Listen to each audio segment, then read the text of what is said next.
understated, overlooked storyline about this game is imagine what a win would be. The Patriots go to 2-2, 2 weeks after you have people in the media legitimately asking, is it time to panic? Is the season over? No, this would be a statement win for Mac Jones. This would be potentially a comeback for Mac Jones in a way that tells the Patriots, we're here, we're sticking around, and we're going to give most teams hell because they came close against the Eagles. They came close against the Dolphins. But you go on the road as 6.5-point underdogs and knock out the Dallas Cowboys in their building, the rest of the league feels that in a way. They have not felt anything from the Patriots in 3 to 4 years. Pat's Interference is brought to you by Fanduel, the exclusive wagering partner of the CLNS Media Network. Okay, so the Patriots are taking their first long road trip of the season, so we figured we would go on the road with the podcast from my lovely studio at home to my road office here at the stadium. Doug Kyed of the Herald is back to preview Patriots and Cowboys, and Pat's Interference, as you know, brought to you by Fanduel, the exclusive wagering partner of the CLNS Media Network. So, a lot going on this week. We have press conferences coming right behind us. They're practicing right now as we record Thursday. Covered a lot yesterday between Mac and Zeke and the defense. And Lawrence Guy is like doing a stand-up bit now for 10 minutes every Thursday. And we get to talk to him, which I'm really enjoying because Lawrence Guy hadn't done a lot of stand-up with us in years past. So of all that, as we always start, spit it out. What is this game for the Patriots about on Sunday? This is it's simplifying things very much, but I look at this as the Patriots' opportunity to have a coaching mismatch in one area here. And because I think this is Bill Belichick against Mike McCarthy. I think it's also Bill O'Brien against Dan Quinn. Like if you boil everything down to its base parts, I do think the Patriots have an advantage there. When you talk about Belichick versus McCarthy, maybe not so much with Bill O'Brien and Dan Quinn. So the Patriots are not more talented than the Dallas Cowboys. I think we can all agree on that. But so this is a game where the Patriots have to win the coaching matchup, especially on defense against the Cowboys offense. I like this because it lets me reference work that I did last week that turned out to be true. Bill O'Brien, I thought, had to be the difference against the Jets, another team you could argue was more talented than the Patriots, but you look at the one touchdown, they were able to get offensively. And I think, frankly, in my analysis, underrated some of the weather part about this, but it was the touchdown to Pharaoh Brown. 58 yards from 13 personnel. They had set it up with 7 straight runs, all from under center. The 8th play from 13, under center play action. He's wide open. Good job, Bill O'Brien. I agree with you there. And I don't even think like Mike McCarthy is this clown that everyone happens to paint out on TV, but it is really interesting. Couple of things I do want to hit before we dive in, and we'll do when the Patriots have the ball, when the Cowboys have the ball, our 3-2-1 breakdown and make some game picks. This episode unofficially brought to you by Diet Mountain Dew because Doug and I don't have a problem. Just can't stay awake. Mac Jones called a dirty player a whole lot earlier this week. I'm ready to stop talking about it, but I feel like because of all of the, I don't want to call them allegations, but video and nonsense that's happened since I last recorded, just real quick, your final thought on this is what? I mean, I just think that Mac needs to cut it out because you don't see other quarterbacks having multiple instances per, I know how to use that word. More too. Per incident or instances of dirty play per year. And that's essentially what we've seen now from Mac Jones. And this was just the latest one. And I think that to some degree, he's kind of lucky that the video was like blocked and hidden from exactly what went on there because it might have looked a little bit worse. Yeah. Or I guess maybe it would have looked better if there wasn't an unblocked view there. But I don't think that Sauce Gardner is making up that happened. We now see enough video evidence to see that something happened there. And it has to stop because he's already got this reputation. Now it's gotten this much worse because there's another incident early this season. So this basically now can't happen again for the rest of his career. Yeah. My take is one I'm going to copy and paste, as I literally did from Devin McCourty, who spoke on this Wednesday. And I think his words should carry more weight, frankly, than anyone, as someone who knows Mac, played with Mac, and is now watching this as much as you can. Be an objective observer as an analyst from Sunday Night Football. And this is what he said to WEI. Quote, "We can't come back and say, no, this isn't what I meant to do. There are a lot of players that have played this game and they're not involved in any of these things." Continues. "I think for anybody, you can't keep defending the same thing. So I think Mac needs to do a better job of that. I don't think he's a dirty player or a dirty person. I think somewhere along the line in his competitive edge, he's doing things that you really don't have to do in a football field ever." End quote. Agreed. Okay. One more thing. I also think that there's a difference between Mac sliding and kicking his leg up or holding onto Brian Burns' ankle after a play where that is a competitive edge. He's doing it almost out of instinct, I think, of like, this is what I have to do to prevent whatever. This is different though. Like a cup check is not a competitive edge. So like this to me seems almost worse than some of the things that he does that might be more dangerous because he also has to curb those, but at least that's coming from a competitive place. This doesn't seem to be. Yeah, I got you. All right. Other storyline this week, Zeke's return to Dallas. To me, we talked to him yesterday, and here's another quote. This is from Zeke. I keep saying it. It's just another week for me. I'm not going to make it bigger than what it is. I want to go out there, play Patriot football. We want to go out there, get better, get a win. Just a next stop on the 17-game journey. Yeah, sure. Totally just your next stop after you spend 7 years down there with the most famous football team in the world, making 3 Pro Bowls and an all-pro team. But let's say he's being genuine. You know, this feels like going to your partner's high school reunion where you don't really know anyone. The Patriots are kind of along for the ride. They're going to see a lot of familiar faces, but you don't really care. You're there as a +1. Am I missing anything? No, I just think it's odd that like it's entirely possible that Zeke does not care. He doesn't care at all, that he truly is just thinking of this as another week. I have a hard time believing that though. Don't you? That like if I was to go back to, like you said, like a high school reunion, if I was like to step into my high school or like Professor McCarthy's still bumbling around. Right. Yeah. Like if I was like, I was born in like Edmonds, Washington. If I went back to Seattle, it would be cool to go back to Seattle. You know what I mean? It's like, it's probably cool for him to even just go back to Dallas. So I guess what I don't fully understand is why isn't he just being kind of more open about it? Because I cannot take this at face value. I do not believe that this means nothing to him, that this is just another week.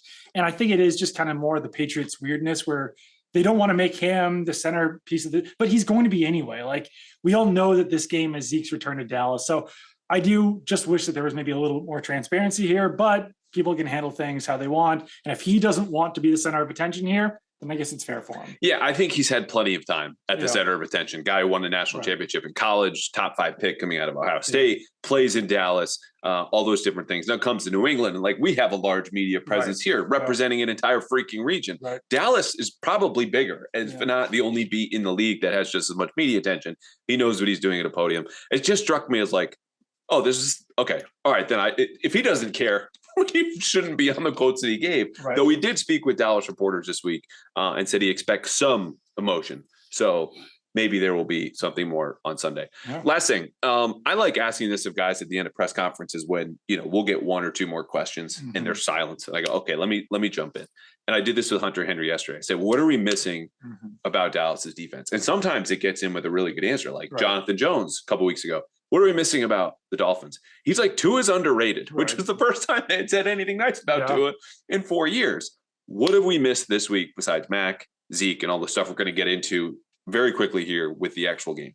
This is not exactly like a big picture thing. This is much smaller, but the fact that Trevon Diggs is out of this game and that quite honestly, like it doesn't even really matter because the Patriots passing attack, just like if I'm Dallas's defense, even without Trevon Diggs in there, I'm still not afraid of this Patriots passing attack. Like until they can prove that they can like produce big plays, that there is a scary receiver in there.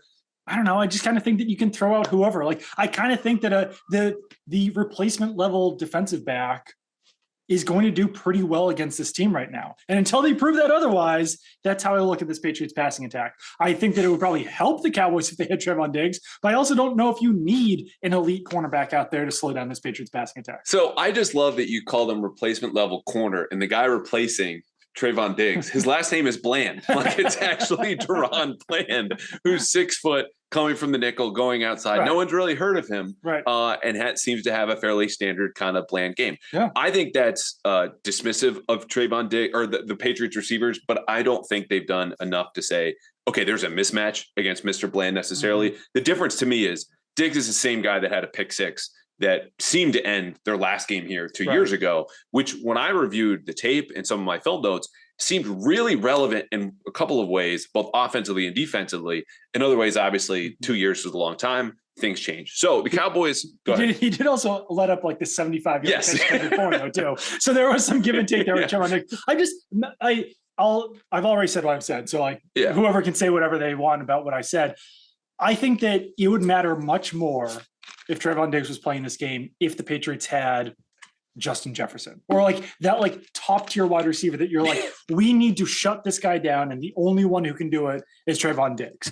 And the Patriots just don't have that weapon in their offense. And I don't know, maybe it was dismissive to say like the replacement level cornerback can shut them down, but they don't have that one weapon that you need that elite defender to take away in this offense. So that is one of the reasons I think the game 2 years ago is going to be a really good preview of what's to come here. And I'll get to that in a second because big picture zooming out, let's look at the Cowboys. They're 2-1. Their games so far have been a 40-0 win at the Giants, a 30-10 drubbing of the Jets at home, and then they lose 28-16 at Arizona, which surely didn't screw with any kind of parlays anywhere across the league, media or amongst my friends. Offensively for the Patriots, when they have the ball, they are 13th right now on offense, according to DVOA. Dallas is third on defense. Dallas is third on defense primarily because they have the highest pressure rate in the league. We talk about the Eagles. Oh, best defense front in the league. Oh, the Dolphins are going to get pressure on Mac. Oh, Quinn Williams and the Jets. No. The scariest monster is now coming out of the closet for Mac Jones in the form of Micah Parsons in this Dallas defense. Parsons has 4 sacks. He is a game wrecker. He, according to ESPN, has been doubled on 33% of his snaps and is still hitting pressure 40% of the time. So this is a defense beyond Parsons. I think is solid with Leighton Vander Esch in the middle, who I thought like could have been a Patriots fit for agency 5 times, never happened. Stephon Gilmore at corner, the safeties are interchangeable, and Dan Quinn is playing still kind of a cover 1, cover 3 structure, the old Seattle system, but the parts are a little more interchangeable. Like he's modernized this. The thing that I'm bouncing off of what you just mentioned is that in the last meeting, Dan Quinn called cover 1. Man-to-man across the board with 1 deep safety 71% of the time. That is complete disrespect for the Patriots receivers then, and I would not be surprised if that number, it's hard to get higher than 71%, but could be close on Sunday because of the things you just mentioned. Yeah, no, I mean, obviously getting Diggs out there could change their plan a little bit, but no, I think that they can run man coverage against this Patriots receiving core because there isn't that guy who you're afraid of, and I don't think that guy is necessarily even coming if Tyquan Thornton comes back. I think that he'll have to prove it. I know he's got a little bit more speed, but obviously he'll need another week. Yeah, he will. Yeah. Snap into NFL action this season with America's #1 sportsbook. Right now, new customers get $200. That's 200 in bonus bets guaranteed when you place a $5 bet. That's $200 in bonus bets, win or lose. So if you've been thinking about joining FanDuel, you hear me make these ad reads, and hopefully don't fast forward. Get your money and get into the action right now. The app is easy to use. There's a wide range of betting options, including spreads, player props, over-unders, and lots more. Visit FanDuel.com/Boston and kick off the NFL season. FanDuel, an official partner of the NFL. $200 in bonus bets with just your first $5 bet.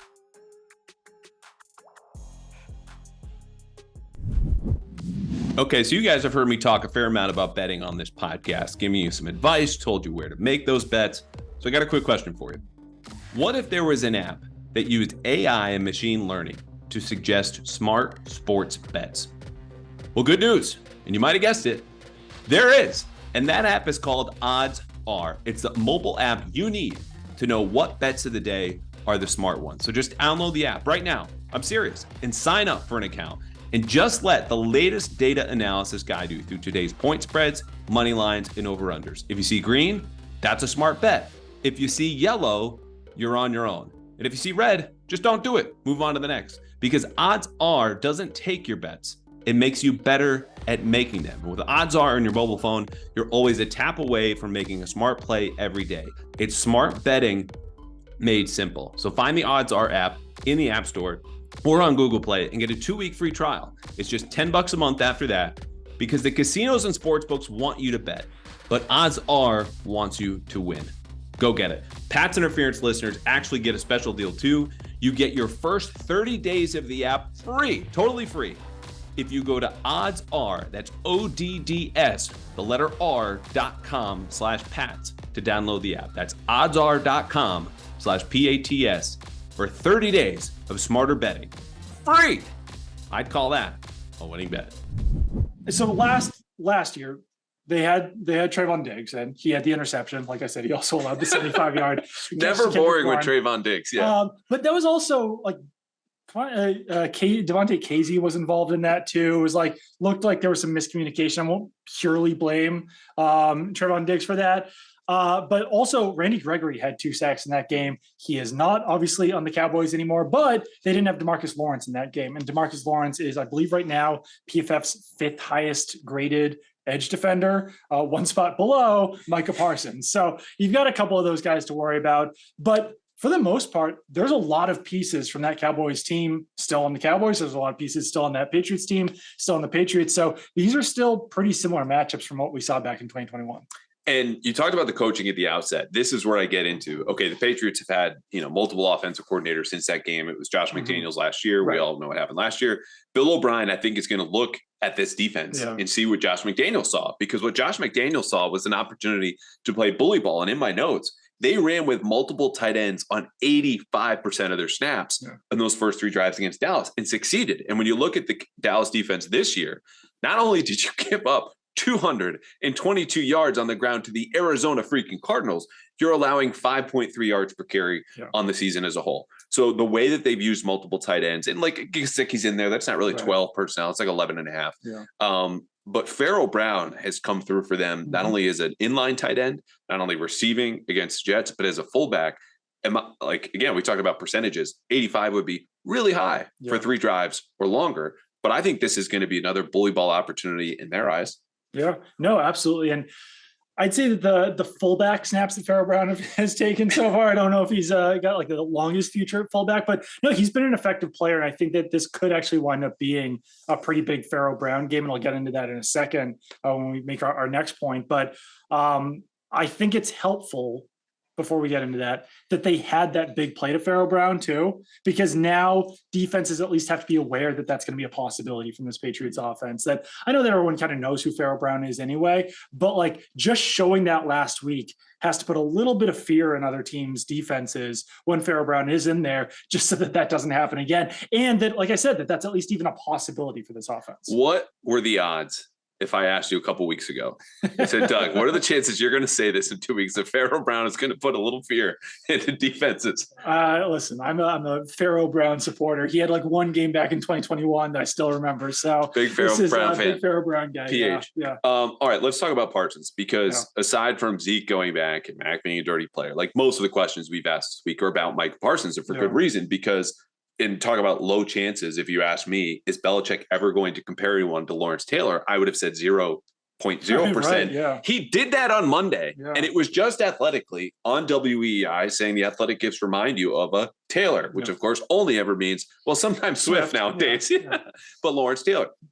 Belichick backed away from this on Wednesday, and not in a way that he, dismissing what he said. He just said they have different responsibilities in the defense. Okay, what about athletically? He just goes, again, they don't run a 3-4 defense. So, yeah, it's totally different. And then you said, I won't put anyone above Taylor. Right. When I was not yet. You're right. Yeah. And that's the thing about Parsons is it's not only he's just an athletic freak. It's at the production, 30 and a half sacks through 2+ seasons, 7 forced fumbles, 2 All-Pro teams in 2 years, and second in Defensive Player of the Year voting in back-to-back years.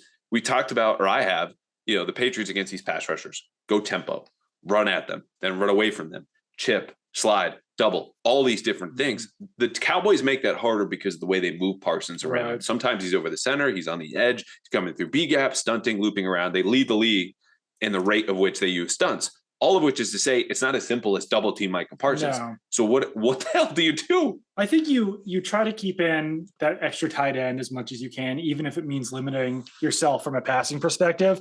But I think that there's an issue here with just the amount of moving parts that we're still seeing on the Patriots offensive line, because these guys have to be, constantly communicating. They have to be gelling perfectly. And yeah, that would be fine if it was still 2016 and you've had, or 2018 and Joe Tooney's been around and all these guys have been around and Shaq Mason, David Andrews.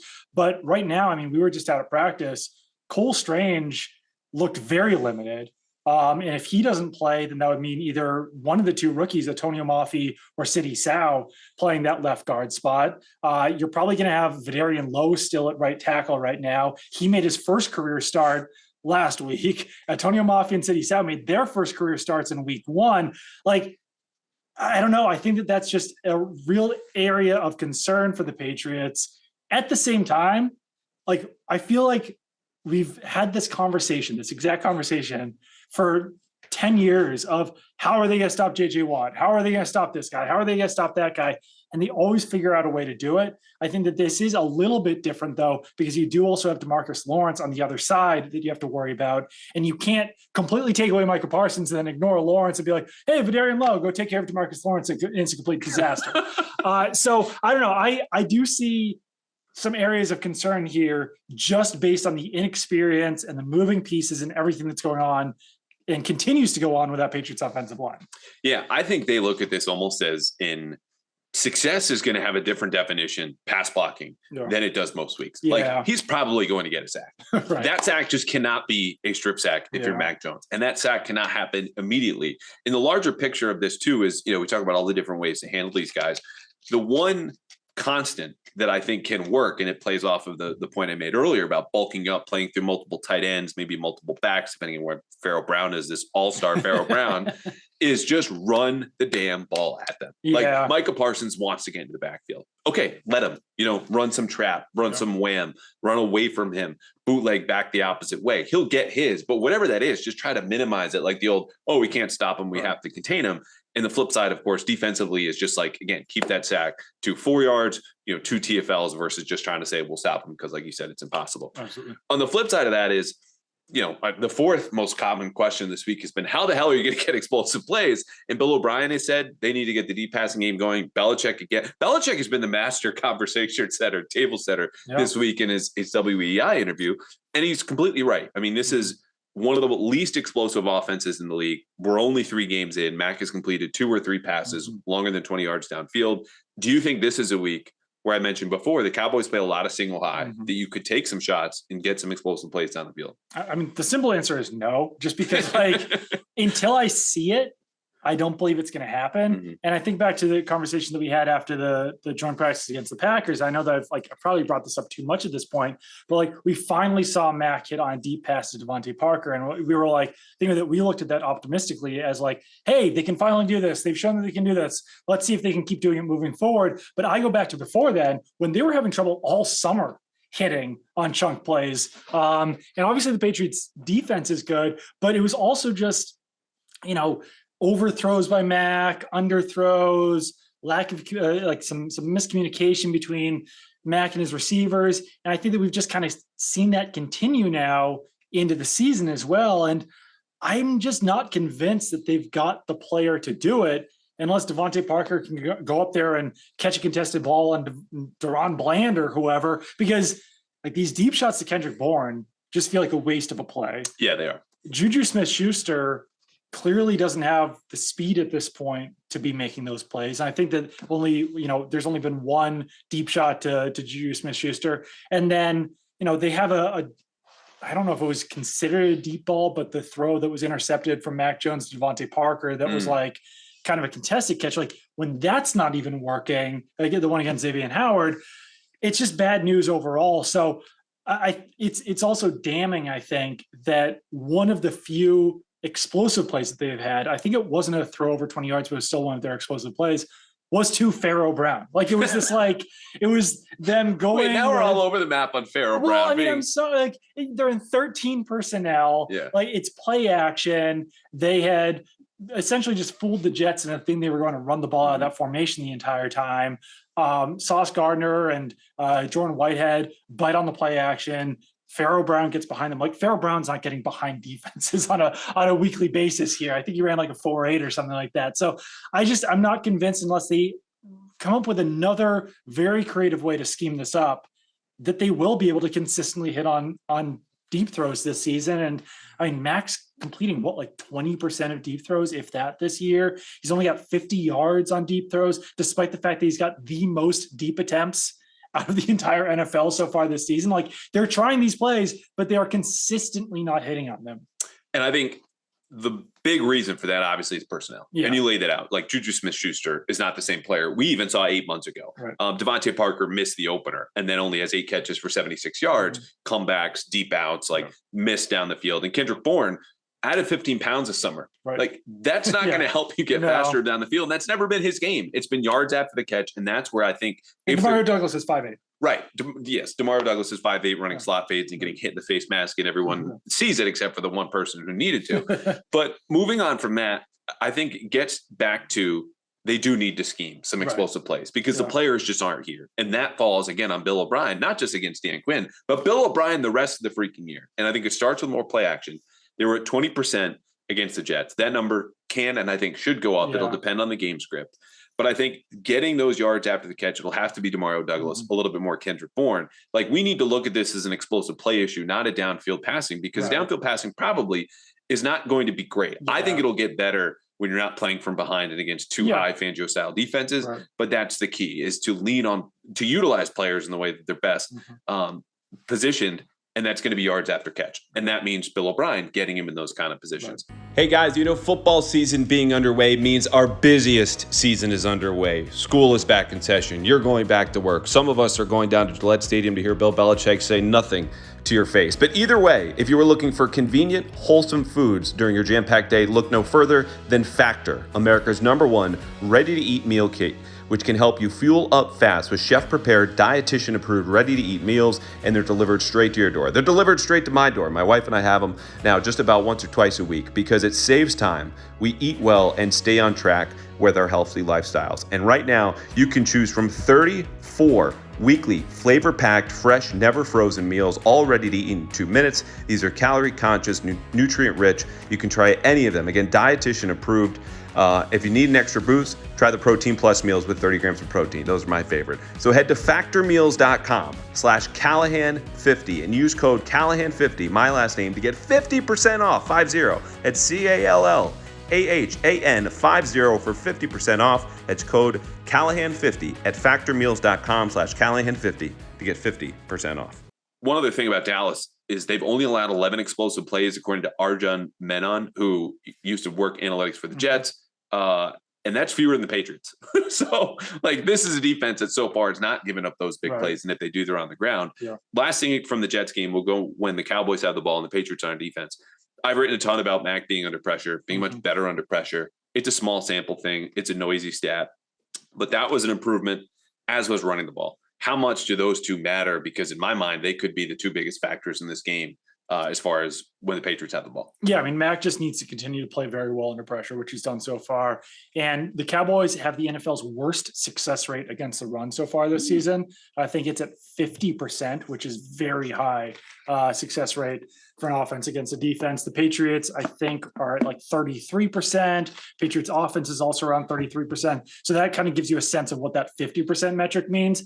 Cowboys clearly are not going to want Zeke to beat them on Sunday. So I think that this is potentially a get-right game for Ramondre Stevenson. Like, I don't think that there's any one specific reason why Ramondre Stevenson has struggled beyond his offensive line. He's still the same player that they had last year. Like, he hasn't gotten significantly worse over the last 12 months or so. He did not gain 15 pounds this summer. Right. Yeah. If anything, I think he lost some pounds. Yeah. So no, I think that this could wind up being an important game for Ramondre Stevenson, but the Patriots also can't get out to an early deficit. That means, like, if they're going to have success on the run, they have to do it early. And I thought Zeke was kind of interesting yesterday when he was saying that one of the reasons why the Patriots have struggled to run the ball is that they haven't been able to wear down defenses. And like, yeah, maybe that's true. Maybe you can run the ball a little bit better at the end of games when defenses are worn out, but like, you can't wait until the end of the game to start running the ball. You have to get out to an early lead and then like not have the opposing defense just know that you're going to be passing the ball every down. Right. Which they could have worn down the Jets, at least theoretically. Yeah. And then they go from 4.6 yards per carry on first downs for the game down to literally cutting that in half over the last three drives when you needed to lean on that defense and wear it out. And it didn't happen. One note on Stevenson, this number will vary between where you're looking, either Pro Football Focus or Pro Football Reference. But yards after contact is the one reason I would go, he's not the same player. And he gave voice to this when Pro Football Reference says he's averaging 0.2 yards after contact this year. Pro Football Focus has that at 1.8. Either way, it's not good enough. And he said that this week, saying, I think I need to get back to breaking more tackles and forcing guys to miss a little bit more often. So that's something that might just rectify itself on its own, because you're right. They didn't run block the first 2 weeks. They did run block against the Jets, and Mondre just wasn't making guys miss in the way he hasn't. Sometimes it happens when you've only played 3 football games in a season. Okay, Dallas with the ball. Cowboys are only 15th on offense, according to DVOA. Yeah. Patriots are 13th on defense. It's a big jump. Thank you, Zach Wilson, from last week. Again, looking back to 2 years ago, because I think this is going to be a really good barometer or preview of what we see coming Sunday. Patriots played a ton of cover 2. This was a Dak, you need to be patient kind of game. We're not giving you these big chunk plays. But that didn't work because Dak was patient. Cowboys, of course, won 35-29, and they played 89 snaps on offense, which meant Judon and Duggar and Jalen Mills, who's playing cornerback then, all set individual career highs in snaps. And that pass rush for the Patriots went from a 35% pressure rate in the first half, very good, excellent, to less than half of that after halftime between the second half and overtime. So they contained the running game. They made Dak play patient.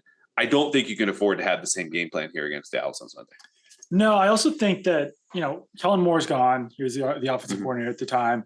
I don't envision a scenario where the Cowboys throw the ball 51 times in this game, just based on what we've seen from them over the first 3 weeks of the season. So if anything, it might be a good thing for the Patriots just because Dak is a good quarterback.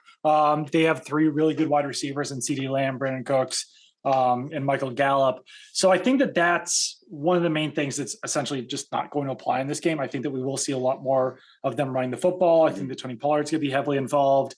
And essentially, I was really impressed with the way the Patriots were able to defend the run last week against Breece Hall and Dalvin Cook. Might be a little bit more difficult with some of the injuries on the defensive line. We'll see if Devon Godshaw's good to play in this game. If he's not, they don't really have another nose tackle body on their defense. But at the same time, Patriots really did defend the run well throughout that entire game, even after Devon Godshaw and Daniel Aquale left the game. So, well, let's stop there for a second because you were at practice. You've seen him both days. He is still on the roster in a way that a Daniel Aquale is not, being an injured reserve, and they have an open roster spot. Yes. They have not chosen to fill that by at least Thursday afternoon here through 2 practices. To me, that would be an indicator if he's probably going to be good to go, because otherwise you get somewhere in here and they could still promote Jeremiah Farms from the practice spot. I think Farms is a ways away from playing, but to me, at least the signs seem at this point in time pretty good that Gottschalk could play. I would agree with that because the guy that they signed was Manny Jones, who's like 6'4", 290 to the practice squad. To the practice squad. He's like more of the Daniel Aquale body type. And even Farms, I think Farms is only like 300 pounds or something. I do think that if they didn't think that they were going to have Godshaw for this week or even longer than this week, then maybe you do bring back like a Carl Davis or some other like nose tackle body into this defense. So yeah, I do think that's a good sign, but we'll just have to wait and see because they really don't give us a lot of time out there at practice. But today we did get a little bit more time, and that's why we got a better sense of where Cole Strange is heading into this game. Yeah. Speaking of offensive linemen, Dallas has a help wanted sign outside of their offensive line room because they were down 3 starters last week against the Cardinals. That showed up in a big way against the Cardinals defense, not loaded with talent, but looked like it at least for one game in the way they were able to get after Dak and kind of contain the Cowboys run game, because Tony Pollard leads the league in touches. He's only averaging 4.3 yards per carry. And that's because you were missing left tackle Tyron Smith. You were missing your center Tyler Biadasz, and then your right guard Zach Martin, who's going to go to the Hall of Fame, probably with Tyron Smith. Today, Thursday, Smith and was expected to miss practice. They all missed yesterday. And Martin and Biadasz were limited. So who knows what that means for Sunday, but there's a good possibility they're missing at least 1 or 2 starters come kickoff. I see this as a way, because of how good the Patriots pass rush has been, pressure rates north of 40 in 2 of their first 3 games, could really swing this in a way that we talk about the Patriots minimizing sacks of Mac Jones. This could go from a sack of Dak Prescott to a strip sack, the way that Judon and Uche and Keon White especially have been able to get on the field and get after quarterbacks. Yeah, and last year Dak Prescott led the league with 15 interceptions. 7 of those came under pressure. So there is ways to force Dak Prescott to make some mistakes in there if you do get some pressure on him, even if you're not sacking him. I'm curious to see exactly how the Patriots handle Daniel Aquale's absence in a full game. I'm curious to see if this means maybe some more pass rush opportunities for Christian Barmore or Keon White. Just give him to Keon White. I'm ready for 99 on the field at all times. But I also think that Christian Barmore still has some untapped potential in there as well as a pass rusher in the middle of the defense. So I don't know. I think that you still have the pieces in place on this defense to rush the passer, even with the quality if he's out for the season. Matthew Judon already has 4 sacks in 3 games. One of those was completely unblocked. Another one came after Zach Wilson just like decided to sit on the grass. He sacked himself. Yeah, he just decided to sit down. It's like a kid who gave up in right field at a baseball game. Yeah, he took his you ball. Put me in right field. I know what that means. Yeah. Matthew Judon's a fantastic player, but he's had a lot of sacks over his Patriots career that have come a lot easier than maybe some other guys who've gotten playing sacks. with a 4-leaf clover up his ass constantly. Yeah. No, he's a great player. No, exactly. And we're going to actually talk to him soon. I don't think I'll say that to his face. But he would agree. Some sacks you walk into, but that's a function of he's brought it up before too. Zach Wilson, feeling that pressure, right. Anticipating, and it's because you made him feel it in a real way. Definitely. Before he took a seat. Yeah, and I think that even if Tyron Smith and Zach Martin and Tyler Biadasz, even if those guys play, the fact that they are dealing with injuries means that maybe you can get a little bit more pressure against this Dallas Cowboys offensive line than you usually could, because they're historically year after year after year one of the best lines in the NFL. It'll be interesting too, I think, from a personnel standpoint, to see Dallas wants to run the ball. Like Lawrence Guy telling us this morning, I've seen articles and interviews, which means Bill Belichick is bringing them up in their squad meetings to start every day and saying this is who they are, giving away their identity of we want to run the ball. How much do they want to do that through bigger personnel with multiple tight ends, Jake Ferguson, Luke Schoonmaker, 3rd-round pick out of Michigan, or do they want to spread out in 11 and then go after the Patriots when they're a little bit lighter defensively? Because if they do bulk up, the Patriots are like, great, we just ran a real 3-4 defense against the Jets. And Keon White and Anthony Jennings and Sam Roberts were out there, and we just bottled up the Jets in a way that probably won't happen with the Cowboys. But in the back end, inevitably they're going to get to 3rd down. And we're going to look at Christian Gonzalez and go, is he following CeeDee Lamb, who went off for 9 catches, 149 yards, and 2 touchdowns 2 years ago against the Patriots, in the way that he did against Tyreek Hill and Garrett Wilson to a degree? I think it's been overstated. Like, this was not a Stephon Gilmore 1-for-1. Right. Do you like that matchup? Is that what you would want to see, is him shadowing? I mean, it is what I want to see, if only just because I think that he's the best cornerback on this team by a significant margin, at least against a bigger receiver like that. The big question that I have there is that CeeDee Lamb plays a lot of his snaps in the slot. Like typically Brandon Cooks and Michael Gallup are their outside wide receivers and CeeDee Lamb is in the slot. Christian Gonzalez has only played 17 snaps in the slot so far this season, 164 outside, then a smattering in other places or whatever. So I'm curious to see exactly how the Patriots handle this, because if Jonathan Jones plays, then you'd probably see Miles Bryant in the slot. I guess even if Jonathan Jones doesn't play, in 3 receiver sets, Miles Bryant's going to be in the slot. So I don't know if you want Miles Bryant against CeeDee Lamb. He'd have to have a lot of help. Let's ask the folks at home. How do you feel about Miles Bryant on CeeDee Lamb? But I do think that the best matchup would probably be see how Christian Gonzalez does, even if it's in the slot against CeeDee Lamb. Then you've got Jonathan Jones, if he's healthy, on Brandon Cooks. And then you've got Miles Bryant on Michael Gallup. I know that that's not an ideal matchup because Gallup's a little bit bigger. He's kind of a big play guy. But that's the way that I would probably have this all shake out. And if they have to adjust, then they have to adjust, just because Christian Gonzalez is a little bit more inexperienced in the slot. But yeah, he's gone up against the best guys. Like you said, hasn't been a 1-for-1 Stephon Gilmore type thing, but he's had enough success that I want to see him against Lamb. I want to see it for my own personal entertainment. I'll start there. I will just be completely honest. I want to see as much Christian Gonzalez put to the test against the best receivers in the NFL to find out who he is. And also, this is just a lot of fun. The thing for me, though, is as much as CeeDee Lamb, leads the Cowboys in catches in 19, Tony Pollard's behind him with 12, and all the other receivers have fewer than half of 19 good receivers, Michael Gallup and Brandon Cooks. I'm probably playing sides because I think, no reporting behind this, Jonathan Jones is probably ready to come back. And he's a guy that I would trust from a speed and quickness standpoint against CeeDee Lamb and against Brandon Cooks. And the body type that he has and Gonzalez does is, he could handle all 3 of them, I would think, well enough. But Michael Gallup will have a significant size advantage over Jonathan Jones or Miles Bryant. So I think playing sides, the Cowboys will then get to pick their matchups. But maybe you double then in the slot, as the Patriots have before. And I always think of this game against the Bengals last year. Here's Jamar Chase. There's T. Higgins. Bengals get in the red zone. They're not doubling either of them. They're doubling Tyler Boyd because he's in the slot. And if you don't have Gonzalez follow CeeDee Lamb and you have Miles Bryant, there's that same double that Tyler Boyd got, the Tyler Boyd double inside the red zone, and you still feel good about the outside. I think, though, ultimately, key situations like we saw against the Jets, that's when you'll see Christian Gonzalez go, okay, I'm going to get the guy that Dak really wants, and that's CeeDee Lamb. All right, last thing, you noticed this about Belichick's 5-minute on the dot opening statement on the Cowboys. It ends with, that's it. That's Dallas. There you have it. It's just a great finish. Just a full everything on Dallas. A good dismount. He spent fewer than 10 seconds, if that, on Dak. He didn't mention him. He didn't mention him at all. He literally did not mention Dak Prescott. He talked he said he talked about 21 different individuals on the Cowboys, from Jerry and Stephen Jones down to Bones, who's John Fossil, their special teams coordinator. He talked about CJ Goodwin, who's a special teamer. Talked about Kevontae Turpin, who's their returner. Best returner in the league, supposedly. Did not mention Dak Prescott at all.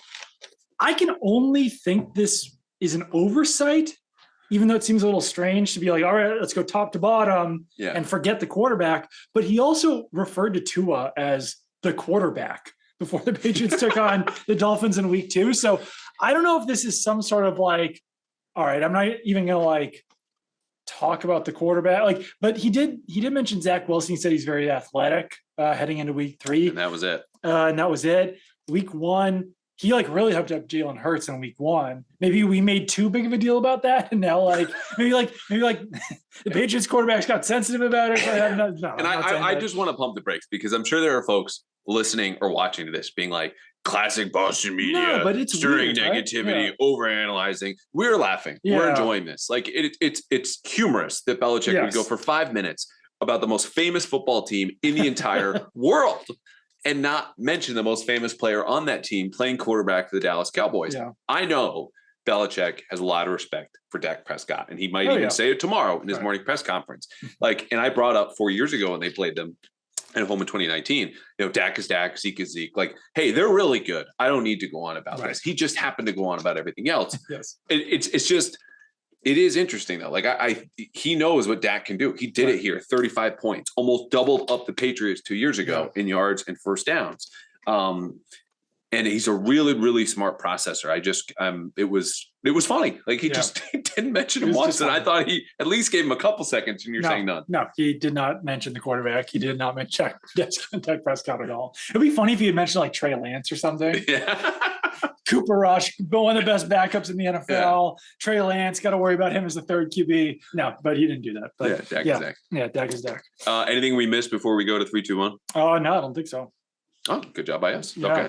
Okay. 3, 2, 1. 3 keys. The guest always comes with 2. I'll give you mine off the top. It actually involves Belichick. Yeah. And this is related to last week. This is related to 2 years ago against the Cowboys.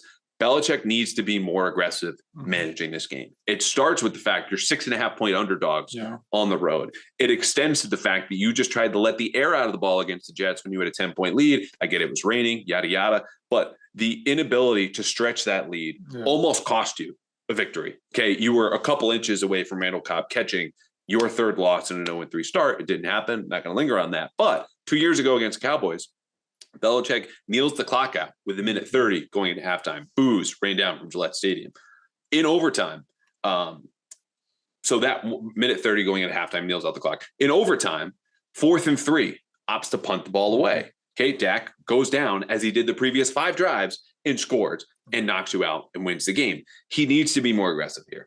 It might be 4th down. It might be clock management. It might be a trick play or something on special teams, but he's got to give them an edge. The way that we talked about Bill O'Brien should against Dan Quinn, because you need all the edges you can get against a talented roster and a big team on the road. Yeah. My 2 keys are a little bit more basic. First of all, I know that I don't actually think this is going to happen, but if for the Patriots to win, they do need to hit on explosive plays. And some of that is what you're saying, where they have to be a little bit more aggressive as a game manager. Maybe I'm not saying to call deep shots to Kendrick Bourne 8 times a game, certainly, but I do think that whatever it is, whether it is getting DeMario Douglas in space, whether it is getting Juju Smith-Schuster in space, because that's one of the reasons why they wanted to sign him over Jacoby Myers, is they thought he could be a better player with the ball in his hands after the catch. And we have not seen that. No. He's averaging 6 yards per catch right now, I think. He's got 10 catches for 66 yards. So whatever it is, whether it is deep shots, whether it is, getting the ball in space to your playmakers, they have to be getting some more chunk plays. And then I think this defense just needs to force more turnovers as well. And I think they've got the potential to do it. We just haven't really seen it that much so far. We saw Christian Gonzalez get the interception. We saw Jabril Peppers force the fumble against Jalen Hurts. But then, it's also been blocking a field goal, which is similar to a turnover, but not really. The safety last week, similar to a turnover, but not really. I think that there's the potential to force mistakes out of Dak Prescott. Lots of teams did it last year, as I mentioned, led the league in interceptions last year. I think this has to be a game where you come out of this game with 2 or 3 turnovers, whether that is picking off Dak Prescott, whether it is forcing fumbles against Tony Pollard. You just need to get the ball back in the offense's hands with good field position in this game. Okay, 3 keys, 2 matchups. What are you looking for from a matchup standpoint? I mentioned it earlier, but DeMarcus Lawrence against whoever is playing right tackle for the Patriots. And it seems like that's probably going to be Vidarian Lowe again this week. It was Calvin Anderson the first 2 weeks. He really struggled coming off the non-football illness list. They put in Vidarian Lowe last week. He allowed 6 pressures or something like that against the Jets. And you could see something similar this week with him going up against DeMarcus Lawrence or Micah Parsons, whoever it is that's going to be on the edge there. But DeMarcus Lawrence plays almost all of his snaps on the defensive left, which would be going up against Vidarian Lowe there at right tackle. And I mean, you can only give him so much help when you're also dealing with Micah Parsons. So it's not one that he's probably going to win, but he at least has to slow down DeMarcus Lawrence. Right. Deron Bland. We started with this earlier. Yes. The very average replacement level corner moving outside from nickelback for the Patriots. I don't care if it's Kendrick Bourne. I don't care if it's Devontae Parker. The Patriots need to make him pay for being out there in a spot that the Cowboys, at least to start the season, didn't want him to be. Because, of course, you would pick Stephon Gilmore and Trayvon Diggs over most corners. Diggs is gone. You need to take advantage of that because I think Jordan Lewis, the replacement in the slot, is a decent nickel option. But Demario Douglas, unless he's going to play the entire game, isn't going to get enough cracks at him, I think, to exploit that matchup. Devontae Parker playing virtually all the snaps should. Kendrick Bourne playing virtually all the snaps should. And they need to come up big because you'll get a catch here and there against Gilmore. But the receivers that give Gilmore trouble are not the ones that you have. Right. They're quick twitch guys, speed. Garrett Wilson speeding away from him in the 1 touchdown the Jets got. Patriots don't have any players like that. And the one they do have, Douglas, is probably playing in the slot. Right. One wild card, something we haven't said. Could be a prop bet, something off the field, travel issues, restaurants. I do not care. It's my favorite part of most episodes. What's your wild card? My wild card was a prop. I like Mac Jones over 214.5 passing yards because I think that if the Patriots win this game, he'll probably be throwing for more than 215 passing yards. And if they lose the game, he probably still will because that means that they've probably gotten off to an early deficit and he's got to throw the ball. But lots of, One restaurant I'd like to go to, but we probably won't, is Pecan Lodge. I went there back in 2015. It was a barbecue place. There was a very, very, very long line. Maybe we'll check out that line once we get in to see if we can get some barbecue. But it was some of the best barbecue I've ever had. Awesome. Yeah. Mine last week was the Jets detailing that Greg Zuerlein had hurt his right groin. There was an R in parentheses on the injury report. Fortunately, we don't have anything close to like that. For me, I've never been to Dallas. So this is me asking the folks listening, and maybe we'll just end up going to the Pecan Lodge. Any tips? Because the reaction I've got when I say that is I'm going to New Orleans and we'll have 5 drinks in me by the time I get off the plane. It's you are in for a crazy time. So been to New Orleans plenty of times, not so much Dallas. We will land, I think, 6 o'clock Saturday. 6 o'clock. So any tips? Restaurants, bars, places to avoid. Yeah. Hit us up because I would love to know more. All right, let's get on this game pick. Cowboys, but the Patriots cover. You have a final score? Let me think about that. I'll let you do your pick while I think of a final score. So we're in the same boat. Yeah. I have Cowboys 20, Patriots 16. I think this is a game that the Patriots successfully drag into the mud, but Micah Parsons can thrive in the mud. And at some point, I think he's going to break through, or DeMarcus Lawrence will break through in a way that the Patriots just can't prevent or help. Defensive game, I would take the under as far as we're talking about betting. But this is just a game where I think the Patriots are there. And at some point, the talent is the talent. Yeah. And it's a bummer because I think one overlooked storyline about this game is imagine what a win would be. The Patriots go to 2-2, 2 weeks after you have people in the media legitimately asking, is it time to panic? Is the season over? No, this would be a statement win for Mac Jones. This would be potentially a comeback for Mac Jones in a way that tells the Patriots, we're here, we're sticking around, and we're going to give most teams hell because they came close against the Eagles. They came close against the Dolphins. But you go on the road as 6.5-point underdogs and knock out the Dallas Cowboys in their building, the rest of the league feels that in a way. They have not felt anything from the Patriots in 3 to 4 years. This is a huge opportunity for them to not only U-turn the last 2 weeks, but start to U-turn from the last 3-4 years. Yeah, we've been waiting for that statement win from Mac Jones really for his entire career, that signature statement win. It hasn't happened.